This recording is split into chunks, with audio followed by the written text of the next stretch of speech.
In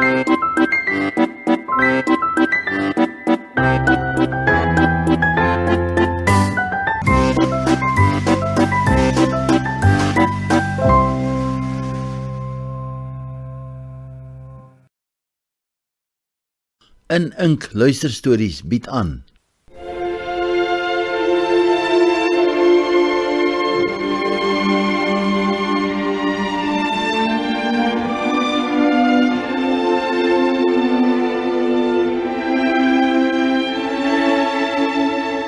Goeiedag vriende, ons lees vandag verder aan Anna van Broederstroom, hoofstuk 7, voorgelees en geskryf deur Sarita Pieterse.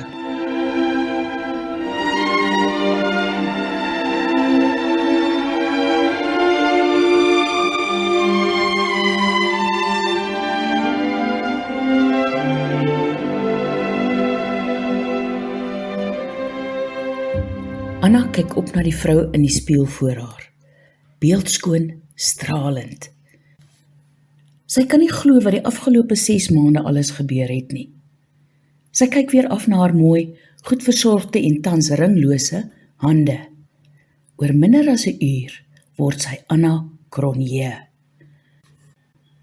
Haar ma kom die vertrek in met 'n laaste koppie rooibos voor sy die sagte spierwit satijn en kantskepping aantrek. 'n Geskenk van Bonita Cronje. Sy sal die 4de geslag Cronje bruid wees wat hierin trou. Sy dink terug aan die middag toe haar aanstaande skoonma en skoonpa haar kom besoek het. Bonita het voor haar kom staan. Sy kon die opregte berou in die vrou se oë sien. Die verskoning het pynlik en swaar gekom. Anna het haar arms om die vrou gesit. Sy het aanvanklik stokkerig daar gestaan, totaal onwillig, totaal onbekwaam. Maar Anna het haar vasgehou tot sy gevoel het hoe die vrou meegee. Hoe die laaste stukkie verset haar verlaat en sy uiteindelik die regte Bonita voor haar sien staan. 'n Weerlose vrou tot in haar grein bang vir verwerping. En skielik het Anna geweet, nog voor die eerste woorde oor Bonita se lippe gekom het, dat sy in soortgelyke omstandighede groot geword het. Bonita se volgende woorde beaam haar vermoede. My regte naam is Jacoba Burger. Ek het soos jy in 'n klein dorpie in haglike omstandighede groot geword. Andre het my lief gekry en aanvaar net soos ek is. Hy het my alles gegee wat my hart begeer. Jy weet Anna, as 'n mens lank genoeg, ver genoeg van jou verlede af wegbly, kan jy jou maklik verbeel, jy is verhewe daarbo. Dit selfs misken en nie begin neersien daarop, beslis nie jou enigste seun daaraan wil blootstel nie. Gelukkig het ek 'n man wat my goed genoeg ken en verstaan. Hy het my baie ferm en beslis op die feit gewys dat ek nou lelik aangejaag het. O, Anna, ek is so jammer. Ek het verskriklike goed vir jou gesê en daardeur amper 2 mense se lewens totaal verwoes. Ek kan niks daarvan ongedaan maak nie, maar ek kan jou beloof dat ek daarvoor sal opmaak. Kom asseblief net terug Kaap toe, my kind is verlore sonder jou. Anna het natuurlik haar verskoning aanvaar, met 'n well, I never. Maar dit het nie die twyfel uit haar hart gedryf nie. Daar was sekere punte wat Bonita destyds geopper het, wat wel geldig is. Een daarvan was die feit dat daar wel die moontlikheid van verstandelike gestremdheid bestaan. Sy weet wat dit van 'n mens verg om daarmee te moet saamlewe. Kan sy dit van Gert verwag as sy vir hom lief is? Dus stuur sy hulle weg sonder om toe te gee aan hulle versoek dat sy moet terugkeer.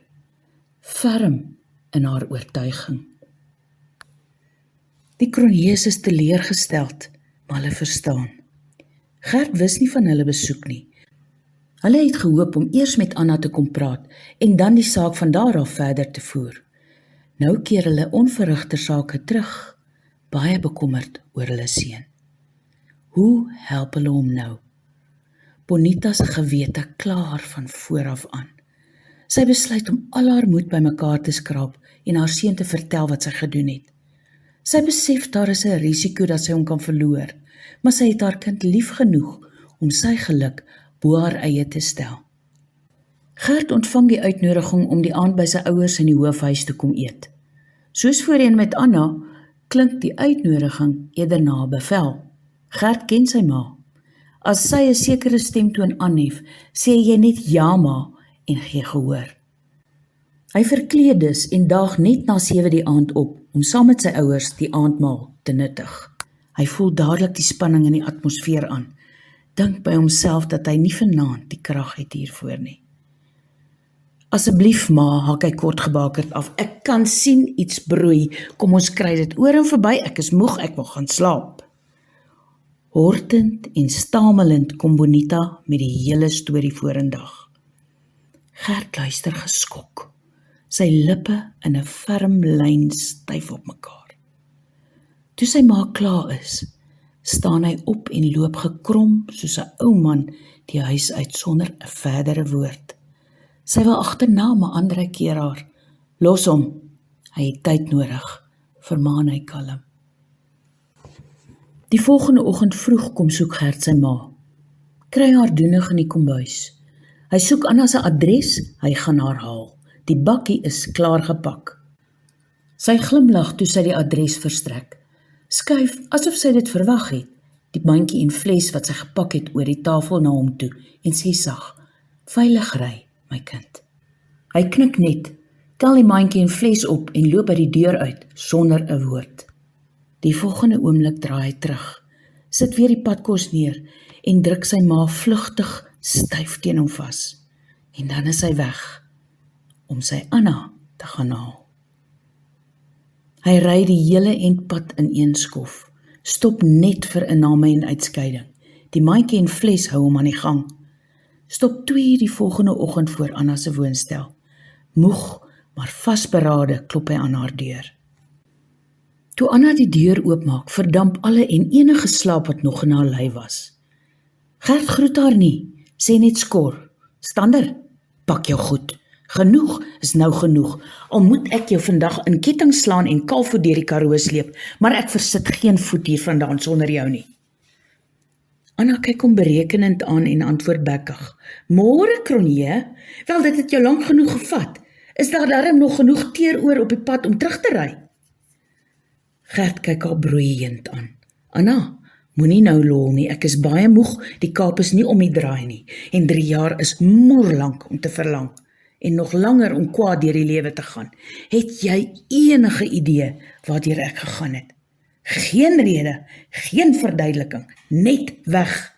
Ek moes geweet het toe jy so tranerig is daardie aand. My Anna? Nooit weer nie. Anna smelt soos botter in 'n warm pan. Sy probeer desperaat aan haar laaste bietjie selfbeheersing klou. Gert, dit kan nie. Wat jou ma gesê het, daar steek waarheid in, weet jy, al maak het hoe seer. Dink jy dit was vir my maklik om soos 'n dief in die nag te verdwyn? Maar is beter so. Stander, begin Gert afgemete. Jy is alweer besig met hoenderpoep. Hoe kan jy namens my wil besluit? Het ek dan nie gesê nie? Nee, ou girl, die Karoo ketting is jou voorland, of gaan jy gewillig saam? Anna weet sy is besig om heel toegeeflik die stryd te verloor. As laaste poging sê sy, maar wat van? Gert val haar in die rede. Ja, wat van? As ons dalk kindertjies het wat meer aandag as normaalweg nodig het. My Anna, dan gee ons dit vir hulle. Ek het jou lief, Anna, ek is bereid om die kans te vat as jy is. Daar is oplossings as ons bereid is om hulle te soek, saam te soek. Wat sê jy? Anna sê nie.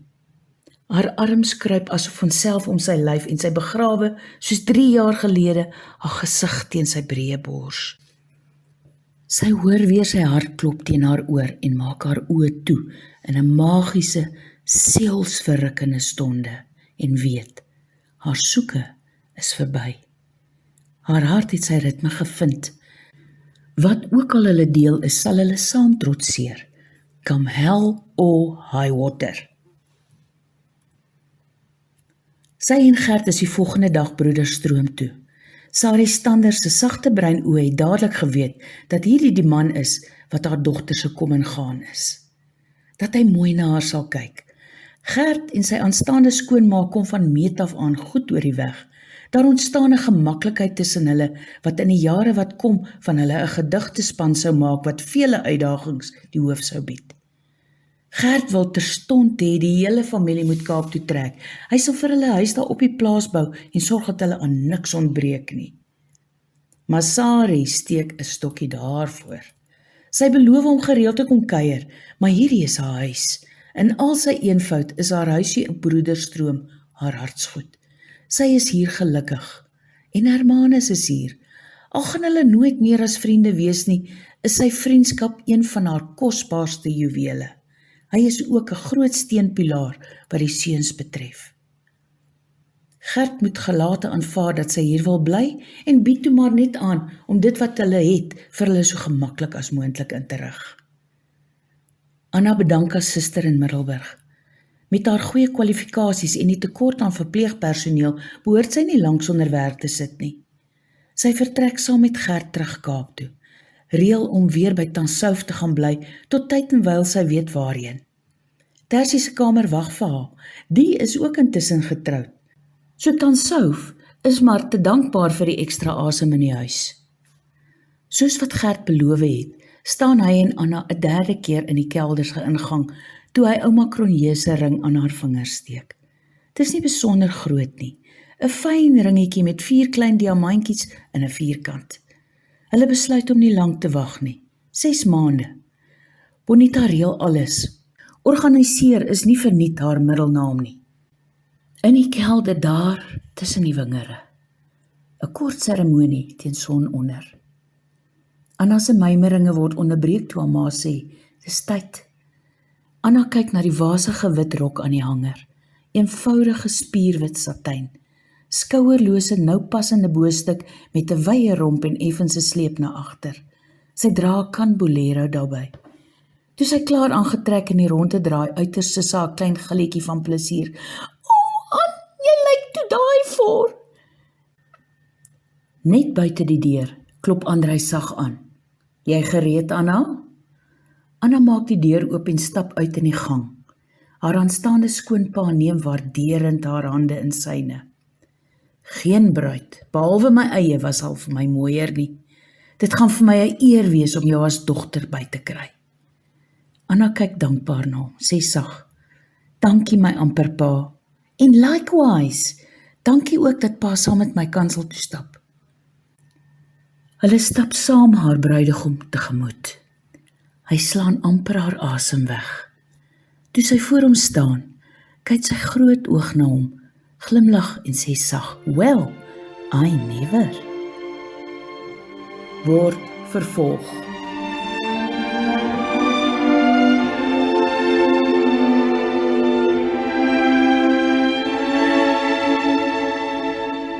Daar sy vriende, uiteindelik is Anna en Gert by mekaar. O, die avonture wat op hulle wag. Ek hoop dit luister so lekker as wat dit geskryf het. Mooi bly, ons praat weer. Tata.